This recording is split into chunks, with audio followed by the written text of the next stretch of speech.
കഠിനംകുളം മാതിര കൊലക്കേസ് പ്രതി ജോൺസണുമായി പോലീസ് സംഘം തിരുവനന്തപുരത്തേക്ക് തിരിച്ചു. വിഷം കഴിച്ചതിനെ തുടർന്ന് കോട്ടയം മെഡിക്കൽ കോളേജിൽ ചികിത്സയിലായിരുന്നു പ്രതി. കൂടുതൽ വിവരങ്ങൾ നൽകാനായി ഷിനോജ് എസ് ടി ചേരുന്നുണ്ട്. ഷിനോജ്, പ്രതിയുടെ ആരോഗ്യനില മെച്ചപ്പെട്ടതിന് ശേഷമാണ് തിരുവനന്തപുരത്തേക്ക് തിരിച്ചതെന്ന് മനസ്സിലാക്കുന്നു. ഇനിയിപ്പോൾ കേസിന്റെ തുടർ നടപടികൾ, അന്വേഷണമൊക്കെ എങ്ങനെയായിരിക്കും?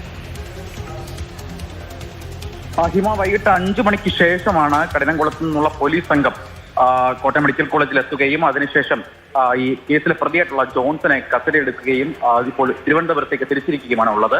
3 ദിവസം മുൻപാണ് കോട്ടയം ചിങ്ങവനത്ത് ഇത്തരത്തിൽ ജോൺസൺ ഹോം നേഴ്സായി ജോലി ചെയ്ത് വന്നിരുന്ന വീട്ടിൽ നിന്ന് ഇദ്ദേഹത്തെ പോലീസ് പിടികൂടുന്നത്. അപ്പോൾ തന്നെ താൻ ആത്മഹത്യ ചെയ്യുന്നതിന് വേണ്ടി വിഷം കഴിച്ചിട്ടുണ്ട് എന്ന് ജോൺസൺ പോലീസിനോട് പറഞ്ഞിട്ടുണ്ടായിരുന്നു.